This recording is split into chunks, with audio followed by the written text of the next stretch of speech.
All right, what's up, beautiful people? Welcome back to DenofTruth. It's your boy Tina. We're back with another episode. So today, very, very special, very good episode. We got ahead of us. So today we have NRL player Marcelo Montoya.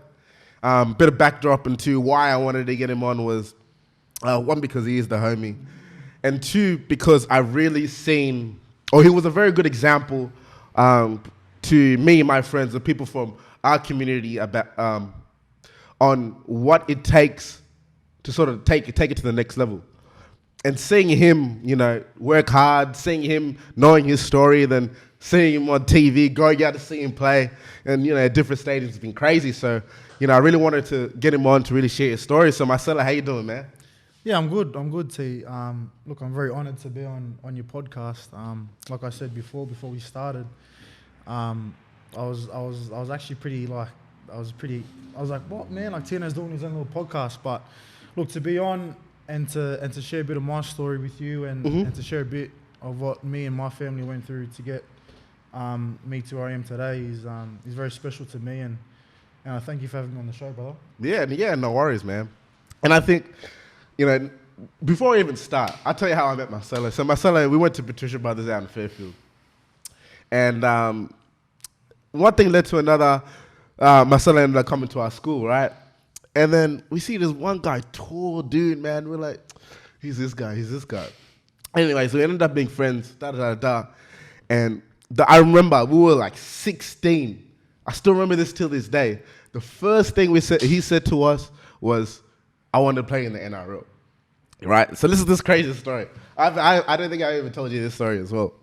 So one day, me and Tommy, Tommy Newell. Yeah, Tommy Newell, we were going to the gym, and we were like, fuck it, this is back when everyone was starting to go to the gym. Let's wake up early. Yeah. Let's train before we go to school, sort of vibe.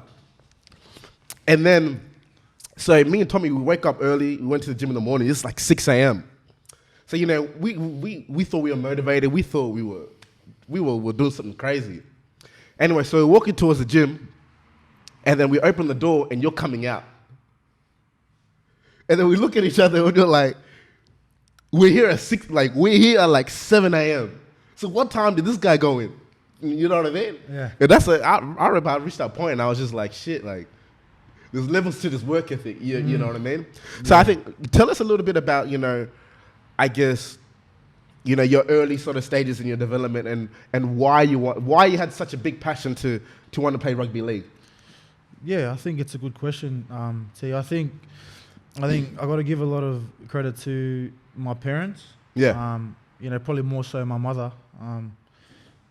Growing up, there's 4 of us in the family and all boys. And by then, my dad had his own shop in Liverpool. He was a mechanic and Dad would work every day. But, I guess growing up, Mum and Dad had their issues and had their problems like we all do. Yeah.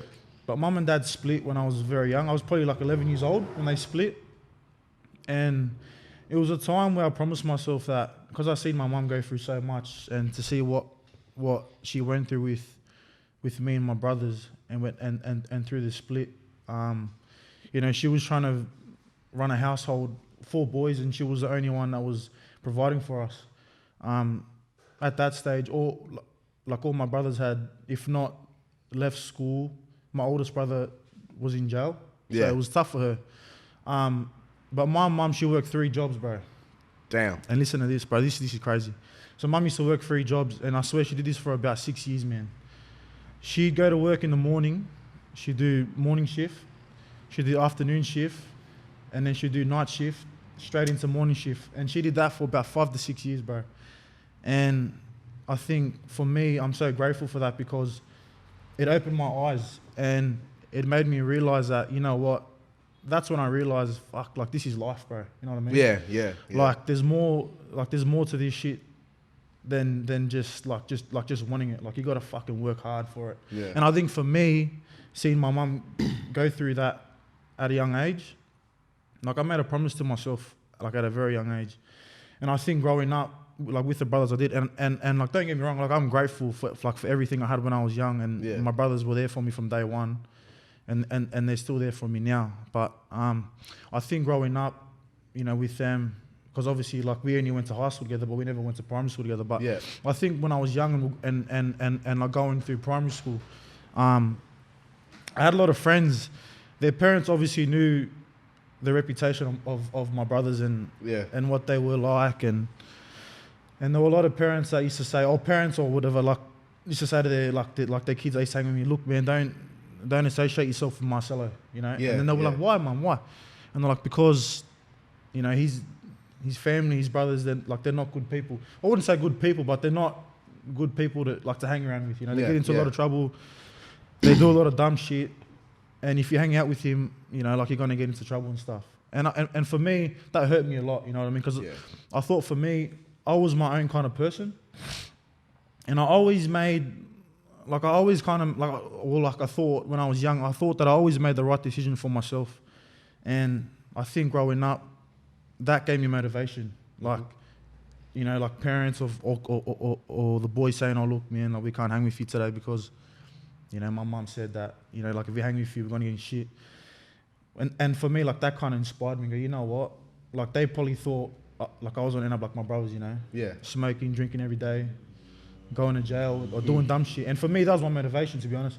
On top of what my mum, like I already had my motivation and my platform was my mum and my family, but I think that just gave me more push to get where I wanted to get to. Mm-hmm. And look, man, like, I think that's crazy because what was crazy, I feel like, about like growing up with the group that we grew up with was, I feel like everyone sort of had a similar story, just in regards to a lot of us grew up with just our mothers. Yeah. A lot of us grew up with, people in society putting these weird stigmas on us for absolutely no reason. 100%. And, and that made us, I feel like that made us work even harder. I mean, I remember when I was in kindergarten, this was like 2000, this was my first year in Australia. Yeah. Little black kid, spoke no English, skinny like a stick. I just looked like, when you see these kids in the refugee camps? 100%. That's exactly what I looked like. Yeah. And I remember I went to a birthday party and my mum dropped me off. And that was my best friend's birthday party at that time. The next day, he wasn't talking to me. And then he goes to me, oh, my mum said, I can't hang out with you. Yeah. You know what I mean?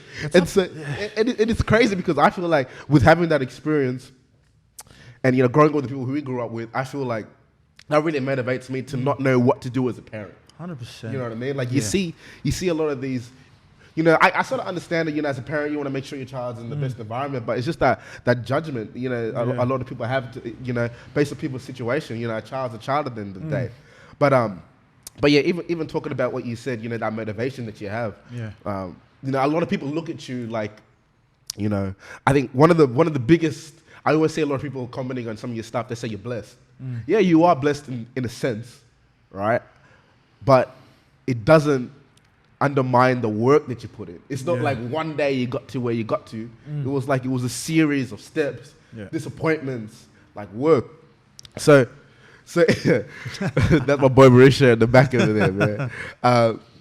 So look, that being said, so when did you know you wanted to play rugby league? When did you know? When did you realize that, all right, this is for me? Man, I knew, and I made my mind up at a young age. So I started playing rugby league when I was 5 years old, and since that day I first played rugby league, I said to myself, this is what I want to do, and I made that promise at a young age. And then I got to a stage where I was probably just about to get in my teens, and I was like, but do I really want to do this? Like, do I really want to play footy? Like, is it gonna? Because everyone says they want to play footy, I mean, like the young kids that play rugby league, they say, look, man, I want to play footy. That's all I want to do. And then I got to an age like before my teens, and I was like, man, like it's gonna be hard. Like, there's so much talent, and like, there's so much commitment and sacrifice that goes into being an NRL player. So you got to take all these things into account and say, well, like, is this what I want to do for the rest of my life? And because like footy, like I've been lucky enough to be able to make it to the NRL, but then like you can also see how hard it is to try and stay there. It's so competitive, and there's always someone knocking on your door to take your spot or to take that opportunity. You know what I mean? But yeah, like I think at a young age I made my decision at a young age to play rugby league, and I think the biggest thing and what I've learned about myself over the years is I've learned to set goals for myself and make promises to myself. And I think for me, that's what's helped me strive the most. Yeah.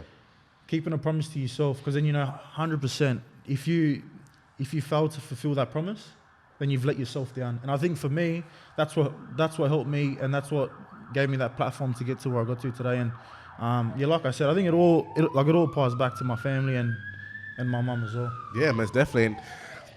And even when you're talking about goals, man, like I remember I told myself that I was going to do this podcast thing, and I committed myself to it. And for me, it's not even like, sometimes they say when you're doing, for example, the HSC, and they say, all right, give 100%. Sometimes your 100% may not be 100%. Yeah. Sometimes your 100% is like 60. Yeah. It might be 50. Yeah. But knowing you can go back to sleep and you know that I 100% gave my everything towards what I'm doing, which is crazy. So, all right, so now so you put in that work through high school and you knew that's what you wanted to do. Yeah. So what was it like when you first made your debut? Because we were we there? Nah. We were watching though. Yeah, we played in New Zealand. Yeah, you played in New Zealand. Must have been like the second game. It was third game. Third game. Yeah. And that was, you know what, bro? That was crazy as hell. Because I felt like, I think that's what everyone who doesn't know anyone who plays like a professional sport, if you don't know anyone who's in it, it seems like it's so far away. Like you look at these people like they're on like a pedestal, like it's so hard to reach, sort of thing. Yeah. So what was it like when you first made your debut? Yeah, so obviously for myself, raw of emotion, and I think when I finally found out that I was playing, I was kind of overwhelmed, but I didn't really take the time to to take it all in, kind of thing. I thought, you know what, like this is everything I wanted to do. And it was probably more so after the game. So after we played and we got the win, I had a bit of time to reflect with myself and one of my mates, Adam Elliott, that was on the field with me, and we had a bit of time. There's a photo of us actually, and I just start crying and stuff. And he gives me a big hug, because I think, you look back through everything that you went through to get to that point. Yeah. You look back like through everything, like moving to Australia from Fiji, the struggles that my mum went through, like just to put food on the table for us. What my dad went through, all the hardships we went through as a family, and all of that, it kind of made sense. Like all of that made sense for me to be where I was at that time. You know what I mean? Yeah. It was like everything that I had gone through, it was like God was testing me. It was like, all right, I want to put you through all these challenges in life, and if you get through these like all these challenges, then I'll give you the reward at the end of the tunnel. And I think I'm still learning I'm still learning a lot about myself every day. Yeah. And especially now that I'm injured, you can't see, but my knees is pretty banged up. But I'm learning a lot more about myself and who I am as a person. You know what I mean? And just learning on how to be my best version of myself every day. Yeah. I mean, I think we're all going through that journey, eh? Yeah. That journey of trying to figure out, what you want to do, who you are as an individual, constantly trying to develop, and I think for me personally, I think right now for me is such a important part of my life, because I'm trying to figure out also who I want to be around. Your company is so, 100%. I realize, man, laziness, people with no goals, that shit's contagious. 100%. Being around people like that, you don't realize it, 2 years get by, you're in the exact same situation, the exact same hole. And I mean, growing up, when we grow up, I know you for 100%. Sometimes you may see people from your past and you're just like, it's been 5 years. How come you're in the exact same spot, situation? So, going to the league, was that something that you wanted to do? Focusing on, your network, the people around you? And how important has that been? Yeah, well, I think for myself, and I think now, you kind of realize the people that are going to be in your life, and I think you kind of learn to keep that circle small and very tight. There's like you said, a lot of boys that we went to high school with and stuff, and for me, I'm not gonna sit here and say that I had the worst upbringing, because I didn't. Yeah, I'm so grateful for everything. Yeah, like what mum did for me and stuff and my family. But in the end of the day, it's up to the individual, bro. It's in the end of the day, you're your own person. You know what I mean? You can sit there and say, you know what, this happened to me, that happened to me. Bro, in the end of the day, fuck that shit, bro. Like, you know what I mean? Yeah, Like, yeah. fucking get up, bro, off that fucking chair and fucking do something, bro. Because in the end of the day, it's you versus you. That's it. And if you're gonna sit there and fucking point fingers and say, you know what, I'm not where I want to be because fuck I didn't have a dad, or I'm not where I need to be because like I didn't have that upbringing that everyone else did. Use that to fuel you. You know what I mean? Yeah, it's excuses. Use that to get you where you want to get to. And I think for me, I seen like going back to your question, coming through the ranks and stuff. You know, like you have a lot of friends that are with you, like through that journey, like you boys were. Mm-hmm. But the thing is, and you boys never disrespected me in that way. Like you boys knew that I wanted to play footy, and you guys respected that. But you boys still did what you boys wanted to do. You know what I mean? Yeah. Like you went to uni. Like a lot of the boys did good things with their lives, bro. Like they went to uni, bro. The boys wanted. I think for me, like I had a thing about it and say, you know what, like do I want to go out with the boys and party?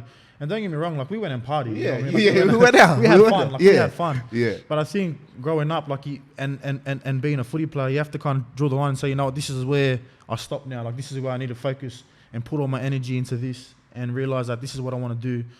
So I want to give everything to it. You know what I mean? Yeah, and I think for me, like at a young age, I kind of knew how to balance that out a little bit. Yeah. But even till now, like, bro, I'm not perfect, bro. I've made a lot of mistakes, and like even from last year, like at the end of the season, like the trouble we got in with the Bulldogs and stuff, and like that whole Mad Monday scenario, bro, like I'm still learning. Like I told you every day, and I'm learning about myself, and I'm learning about, you know, about the people that I want to be around.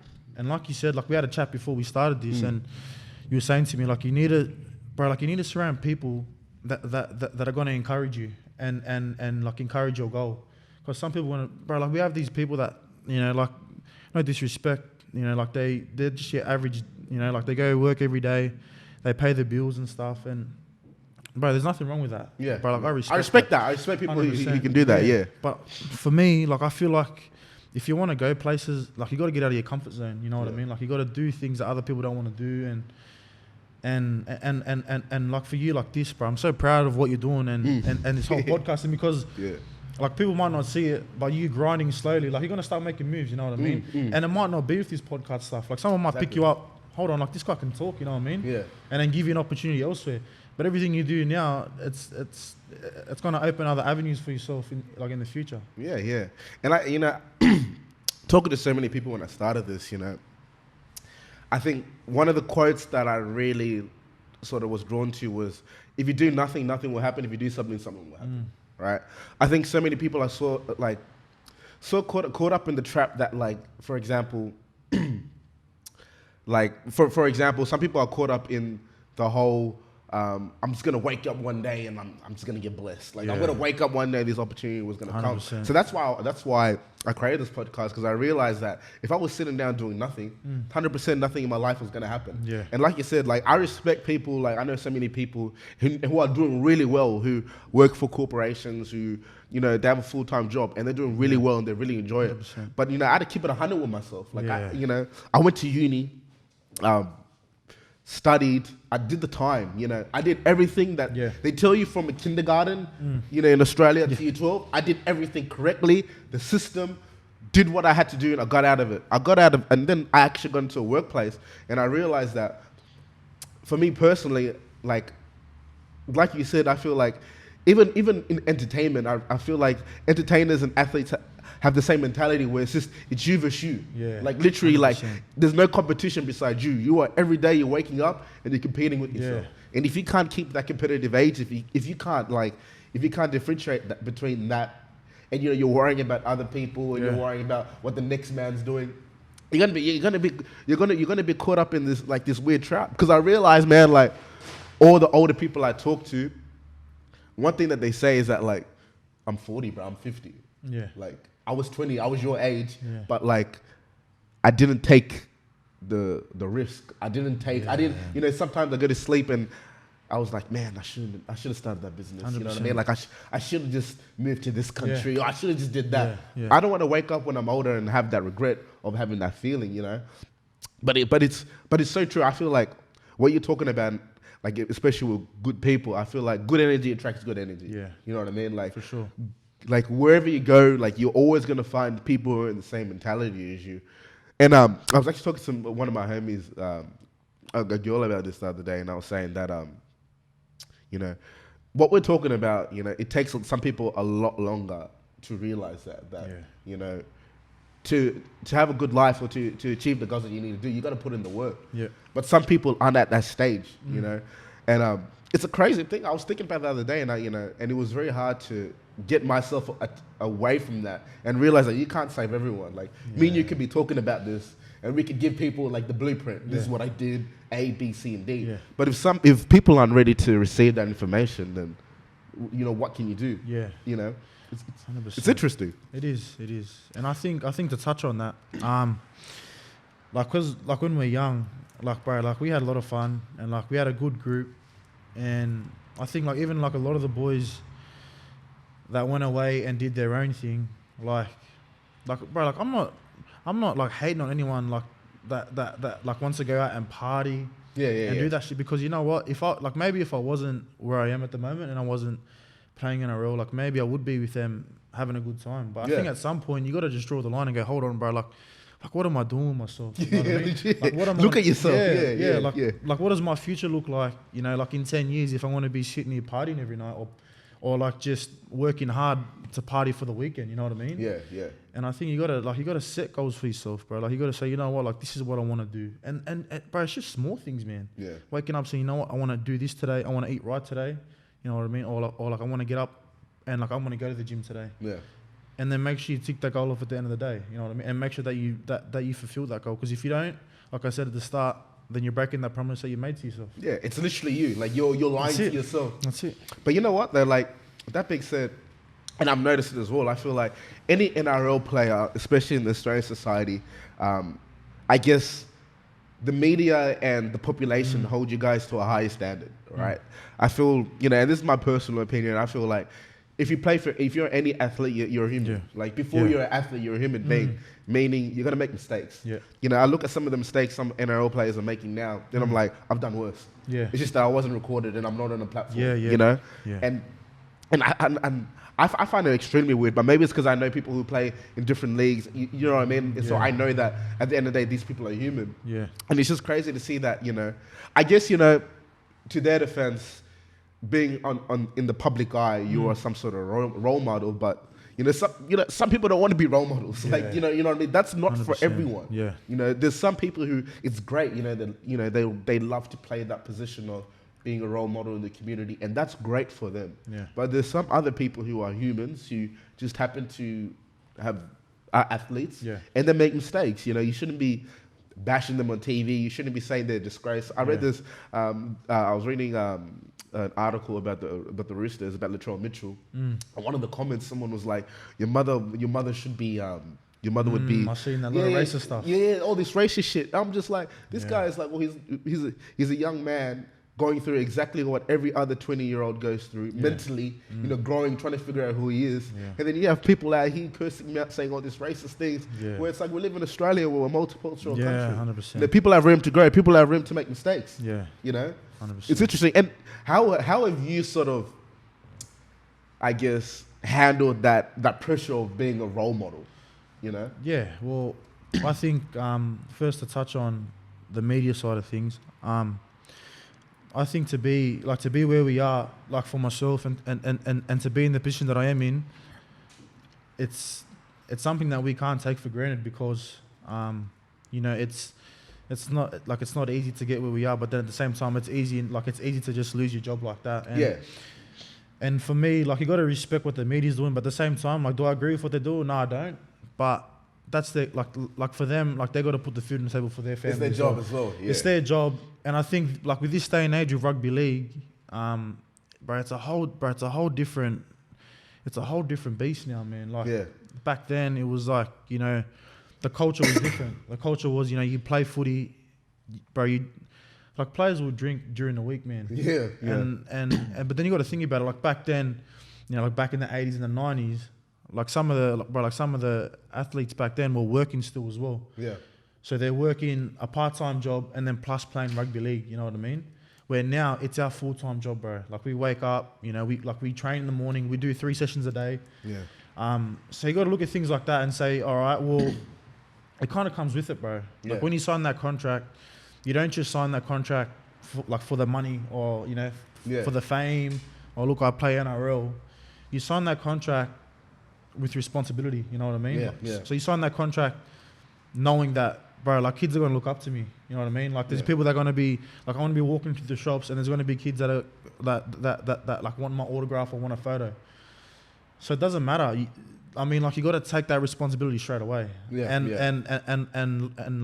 like you said, you know, like some people aren't made to be a role model, or some people, bro, it's honestly it's a shock like to the system because you need to, because like in the end of the day, you never thought, like growing up, you just say, look, bro, like I want to play NRL. You didn't see what happens behind the scenes, but as a young kid, that's true. That's true. Like you look at the NRL players and go, bro, like I want to play NRL, like I want to be on TV and I want to score tries and I want to do all the cool stuff. But then what we don't see as people is what the players do behind the scenes. And for me, like that's what breaks my heart, especially about things that come out about players and stuff. And like I said before, you know, like with the media, they're doing their job, you know what I mean? And it's like it is what it is. Like in the end of the day, like it is what it is. But it breaks my heart to see players go through that because, you know, like like for me, like I know how hard they've worked to get there. And like and like I understand that. Like everything they went through to get there it's not easy, you know what I mean? Like all the obstacles, all the setbacks, all the comebacks, everything, it all adds up. And like you said, for a young player, like for example Latrell, I think his case is totally different, man. Like we can't have like you're saying about his Instagram page and people commenting on all that racist stuff. Like it's just, for me, it's just jealousy, bro. It's jealousy, bro, because you got like Latrell, bro, like he's young, man. Like he's 21 or 22, but he's young anyway. And he's like, you know what I mean? He's played for Australia. He's played Origin. He plays for the Roosters. But he's won a comp. You know what I mean? He's achieved everything nearly in the game at 21, 22. And so you got people out there that they sit there and they're all trolls, bro. Like they sit there and go, oh, like even me, like I cop a lot of stuff as well. But they sit there and they write these things, but they write these things because they never had what it took to get there. You know what I mean? So they write jealousy. So they're sitting there and they're writing all these things. Bro, I guarantee you, if Latrell, whoever, like any NRL player's copying, you know, like a lot of trash talk stuff, man, I promise you, if a lot of the players, like those trolls, were to see him in person or to see him face to face, there's no way they'd fucking say that shit. You know what I mean? They'll probably ask for a picture. They'll probably ask for a picture autograph. Exactly. You know what I mean? 100%. These people are people that are just sad with their lives, bro. Like it's just like it is. And you know what? Like fair enough. Like if you've played a bad game and you cop it, fair enough. It comes with it. You know what I mean? But when you're sitting there and like continually like abusing someone and like just giving it to someone or sending them messages or racism and stuff, bro, like for us players now, we kind of realize it's just laughable, bro, because you look at it and you say, man, like this guy, he's saying these things because he never had what it took to get to where we are, you know what I mean? And it's not even that. It's like, if you think about it, someone has gotten their phone, taken 5 minutes out of their time, of their day, to comment on this hateful stuff, and it's just like misery loves company, man. Like 100%. Like you said, I've never had a thought in my mind of writing anything negative to anyone who's doing things, anything negative on a YouTube page or anything like that. I feel like that's just a reflection of the hate that you have for yourself. 100%. Like I see it a lot with NRL players. It's like, like, what are you doing with your life? Like, you know, like, what are you doing with your life that you think that you're a lot better than this person? And I would hate, you know, I see a lot with different athletes, not just NRL players, when, you know, because eventually that stuff gets to you, man. Like, especially if people are talking about your family, people start, you know, targeting, you know, people, your friendship groups, and you're seeing it every single day, and it's like people are enjoying it. People enjoy just to see someone tumble or to see someone, you know, to see someone fall. You know, it's a crazy era. 100%. And like I think, like you said, man, like it comes with it. Like there's people out there that are gonna always, and even right now, man, there's people out there that are watching, or like that are gonna watch this or see you doing good or doing this, you know, like doing your podcast and stuff, and say, man, what's he doing that for? You know what I mean? Well, bro, why are you sitting at home? Like, get your ass up and do something then. You know what I mean? And for me, like, that's just being honest, bro. Like you're doing, like, bro, like you're doing something with yourself. Something that you're passionate with, you know what I mean? And something that you're good at. And then there's people trying to bring you down, you know what I mean? But like it all comes with it, bro. You know what I mean? And like it happens on all platforms, bro. It happens everywhere. Oh, that's crazy, man. And especially the league, especially in the NRL, I've seen that they really this year really pushed the concept of mental illness and player well-being. It'll be interesting to see how they try to help. I guess I don't think they really can do anything about that situation because they can't control people. Yeah. But just I would really like them to see them maybe next year. You really try to support the players more. Yeah. You know what I mean? Try to really make it a players' league because really, the NRL, as much as as great as it is, it's a players' league. You know what I mean? And that sort of leads on to my next point. You were talking about how the NRL has changed so much just in regards to people who play NRL now. This is their full-time job. You see some of them, they got dietitians, they got, they're training 3-4 times a day. One thing that I've also seen is like a rise in consciousness with a lot of our athletes in the NRL. Like, NRL players now, they have businesses. NRL players now who are branching to, certain places in the media. You can really tell, like, the players are really trying to come together and try to do other things. Do you feel like, that's something that's really being pushed within the game? 100%, but probably not within the game, but I think more just with the individuals. But with the game, like the NRL have so many outlets that like they want to help us. You know what I mean? Like we get an education grant, which is awesome from the NRL. So if you want to study, like they pretty much pay for like 80% of our studies. You know what I mean? That's hectic, yeah. So we're pretty lucky to have the NRL and to have all these like platforms and stuff. But with some players and stuff, like you got players like running their own like clothing line and stuff. And bro, that's crazy. Like that's mad. Like to see like players doing that, and like some boys are smart. Like some players are smart. Like I know some boys that were young, that were earning good money. Like they invested straight away in real estate. You know what I mean? So that's dope.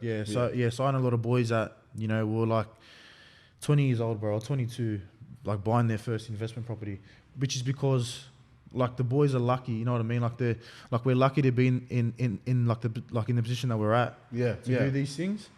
And I think we have to utilize that because, like I told you before we started this, like rugby league, it's for some players, if we're lucky to play 10 years, and every year isn't for sure, you know what I mean? That you're gonna make the team, or you're gonna, because things like this happen, like you get injured, you know what I mean? And then you got nothing to fall back on, so you got to have a good network around you to keep you upbeat and stuff when you go through these kind of obstacles, because, when like circumstances like this face you, you have to make sure you have something to fall back on. And I think it's very important that, that players and like, especially me, like I'm 23, you know what I mean? Like I got to make sure that like I have a plan for what I want to do after the game. Because like you said, I mean, 10 years for any player. Like when I see players playing for 10 years, I'm like, man, this person's played for a long period of time. And then let's just say if you start playing at 20, it really means that a lot of players stop playing when they're 30, in the mid 30s. So then what after that? You have like a whole lifetime. You have to sort of try to figure out where you want to go from there. But it's really cool, man. Like it's really cool because I feel like a lot of NRL players have gotten a bad stigma about not being intelligent or something like that. And like growing up, you would hear that stuff. You would hear that stuff. It's the reality of stuff. But now it's good to see that groups of players. I'd always see groups of players coming together talking about different things. I think it's only good for the sport. 100%. It's only good for Australian culture. Because I never realized how important rugby league is for the Australian culture. Like it is. How serious some people take it. I didn't notice it until I started working for a place where it's actually predominantly Australian. Right? Because when we grew up, it's pretty immigrant mentality. So people watch a lot of like soccer, football. Which I think for us is a good thing, but because you think about it, like growing up in such a diverse community, you meet like all kind of cultures, bro. Like our group, bro. You know what I mean? It was us. It was the Polynesian boys. It was you. It was like the Asian, bro. We were all connected, bro. And we all like the one thing is like we all had one thing in common. You know what I mean? Like we all had that one thing in common, whether it was like a tough upbringing or we all shared like like a similar story, bro. And I think it's important because that's the reason why we have not have a voice now, but we find it easy like to communicate to people because we grew up in that kind of community where there was a lot of us, bro. You know what I mean? Like there's like a lot of cultures around us, and I think for us, like we learned how to be in groups, and we learned how to voice ourselves. You know what I mean? Yeah, properly. Properly. But that's a good point, because I was, someone told me, how do you get guests to be so comfortable? And I could never give like a proper explanation, but I think that explains it probably to a T. It's like 100%. we grew up in so many different cultures, so many different people. So you know how to approach people, like you know how to approach different people. Yeah, like, for example, like you know how to speak to me as a Polynesian or Fijian, whatever. Yeah. But then you know also how to speak to someone, like you know what I mean? Like you know how to change it up a bit. Yeah, yeah. And I've noticed a lot of people don't know how to do that. Like for example, I went to Macquarie, and for people who don't know where Macquarie University is, it's like it's a predominantly Caucasian university, right? Okay. So going into uni, there were a lot of things that tripped me out for the first year. I'll give you an example. Yeah. I met this Australian guy as a friend, right? Really cool dude. Yeah. Actually had a very good heart. One time, and then I met him talking to his friend, and then he was like, "Man, your sister's hot, I'd fuck her." Bro. And like, I was like right there when it happened, and like, I was tripping out. I was like, in my environment, for you to say that is by far one of the most disrespectful. Like that stomp. Yeah, that's a no-go. I would never say that to someone. But then he looked at me and was like, "Bro, relax, it's just a joke. We're all friends." Like, and I was like, wow. So there's different ways people communicate with each other. Like, I was so adverse to that. I'm telling you, it's different. And I think, and like the perfect example is even for me, like coming up through the ranks of like rugby league, bro. There's so many personalities, bro. You know what I mean? And there's so many like you meet people and they're just so like it's just them. It's different. And bro, like I can relate to that as well. Like there's boys that I've played with or still play with even now. I'm not gonna name names, but I want to say have like similar. Bro, the best people, bro. Like the best guys as well. But they just say dumb shit. Bro. Some sideways stuff. Some awkward stuff. You know what I mean? But the thing is, like that's just them. Yeah. You know what I mean? Like, because we like the way we were raised, it's just differently. You know what I mean? Yeah. But like. That's them in the end of the day. Like that's the way, like that's their lingo. Yeah, and that's the way that 100%. I guess that is the norm to them. And it took me a while to.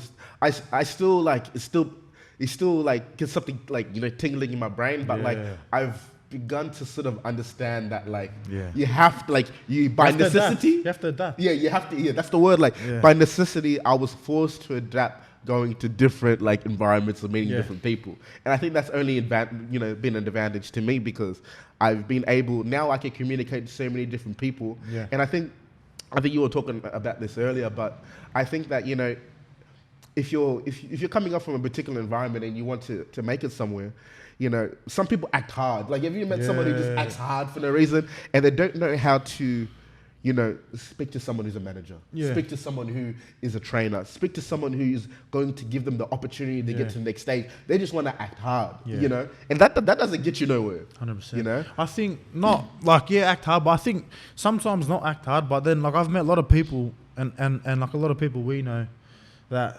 like they try to act like say for example, like they try to act like the people. So say for example, like if I was to go, like to the northern beaches or whatever. Yeah. And like I don't get their lingo. Like I'm like instead of me being myself and earning their respect for being myself and being natural, I act like them to fit in, you know what I mean? Yeah, it's a big fake. And I feel like bro, like a lot and like this day and age, man, like social media has a massive it's a massive issue for this, bro. I'm telling you now because there's people out there that going, you know what, like posting these photos and that and like they have all these followers. But bro, like, would you rather have all these followers or would you rather be real? You know what I mean? Yeah. Like, you have to like literally you're giving up something. Yeah, for sure, bro. Like, but, 100%, bro. Like, you got these like fucking like Insta famous people. Like, they're Insta famous. They post all these model shots and that.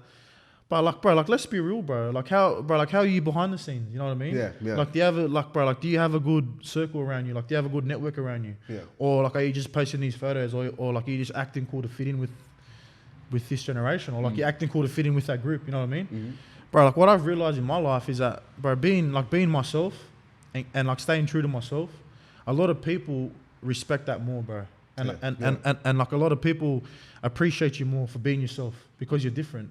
When you try to fit in with other people, you're not yourself, you know what I mean? You're just trying to be like them. But when you're different, like people want to be with you, bro. Like they want to hang out with you, you know what I mean? They like being around you. They love your energy and stuff. And I think for me, that's what I learned, bro. Like I've learned to be myself, and I'm still learning to be like my best version of myself. You know what I mean? But like I said, bro, like there's a lot of people out there that wouldn't say fake, but they're still trying to find out who they are, bro. You know what I mean? And they're still trying to find, I guess, like what they want to do. And I think that just goes back to different stages. I mean, I meet a lot of people every day where it's like, have you ever met someone and it's like every time you meet them, you have to reintroduce yourself? Yeah, 100%. That is one of my pet peeves. I know so many people that every time I meet them, I might meet them with different people, but it's like I'm reintroducing myself. Yeah. Because every time I see you, you're a different person. Yeah. And I think it's just I think the way that we're talking is because we're coming from a similar place just in regards to how we see things. Yeah. And it's just 100%. like it's one of the easiest things you can do is just be yourself. Like for example, even like one of the things that I'm happy with having this podcast is that the reason why I think that, I'm just so down to earth is that This is you, yeah. Yeah, and that just because this is me, I've had no training. Yeah. This is just me. Like this is Straight. This is if you see me on the streets, this is who I am. 100% But also straight, it's like bro. if I go out of line, I have so many people who would just tell me like, what are you doing? Yeah. Like, you know what I mean? So I feel like a lot of people don't have that, like, just a good circle to tell them, hey, you're being different right now. Like, you need to fall back. You need to stay in your lane right now. You know what I mean? I think that's why we had such a tight grip at school, because everyone was their own personality, bro. Yeah. And that's what brought us all together. Like yeah. our group, bro, we had such a, like, you know what I mean? Harness, Twan, Yeah. DJ, Mazessi, Chris, you, like, and like a few of the other boys, but like, bro, we were straight, bro. Like, you know what I mean? Like we just, like, I think for me, like, it took a while to fit in with you boys, like when I first came to school. But then you guys, bro, like, you boys accepted me and so welcoming, I was so scared when I first came to Fairfield Pats. Yeah.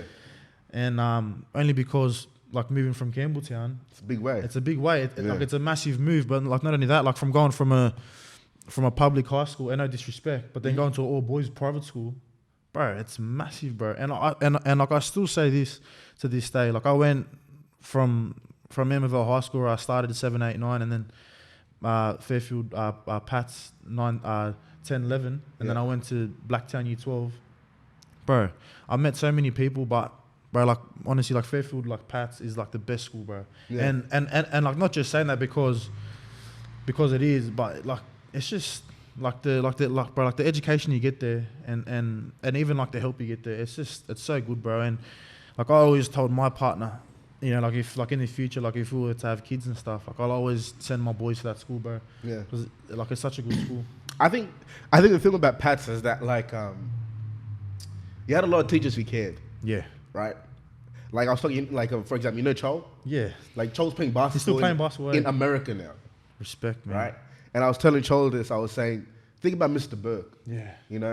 I'm like, this person, like the dedication, Good person. just a good man, the dedication to just help people. Well, not only to be a teacher, but to coach a team. To coach a team. He didn't have to do that. He was set. Yeah. He's been a teacher for so long. He owned his house. Like, he was good, but he still chose to help people and help kids. I feel like a Pats. But a humble person as well. Yeah, Very yeah. humble, And I feel like a Pats, there were a lot of teachers that like that. Teachers that understood our situation. Yeah. And then tried to give us guidance. So, that being said, how was it for you? Because I knew how big this was for you. Yeah. But how was it playing for Fiji? Bro, for me, so like, I got the opportunity to play for my country in 2016. Yeah. So before I made my NRL debut, I actually made my test debut for my country. And I think growing up, it was never a dream for me to play for my country. Like, that was just, if I ever did it, bro, it was for my mum. Like, everything was for my family, like, for my mum, because, I was born in Fiji. We lived there for 3 years, and then we moved to Australia. But my number one goal was to make the NRL, bro. But then, like, when I got the call from the coach in 2016 to make my test debut in Samoa, bro, I was like, I started crying on the phone. I was like, nah, no way. And he was like, yeah, bro. He's like, you're going to play. Like, I want to put you on the wing, you know what I mean? Like, there was a few injuries with, like, a few of the Fijian boys. And I was pretty blessed to get that opportunity. But for me, to see the smile that it put on my family's face, like, especially my mother and my brothers, like, obviously, about my brother Albert that lost his leg. Yeah. To see, like, for me, like, to see the smile on his face and to see how proud he was, and my older brother Rusi, and obviously, like, my close family friends, Nick and Mahasan and my partner, to see them all happy, like, and to see them smiling, bro, for me, like, that's everything for me. Like, I don't care about anything else, besides my family and the people that are close to me. And to see them so proud and for all the messages and that, for me, it meant everything. Like, him and everything. But it's crazy. I mean, especially, you know, seeing you play for Fiji, I was like, you know, that was the next level. I mean, even when we saw you not even playing for Fiji, but when we saw you start playing for Bulldogs, I think what that did was it showed everyone, it forced everyone to take it to that next level. Yeah. All right, because we knew that everyone knew you just didn't get there. Yeah. Right, everyone knew it wasn't just like a fluke. Or I wouldn't even say you are blessed, but it wasn't just out of luck. There's no luck in your situation at all. Yeah.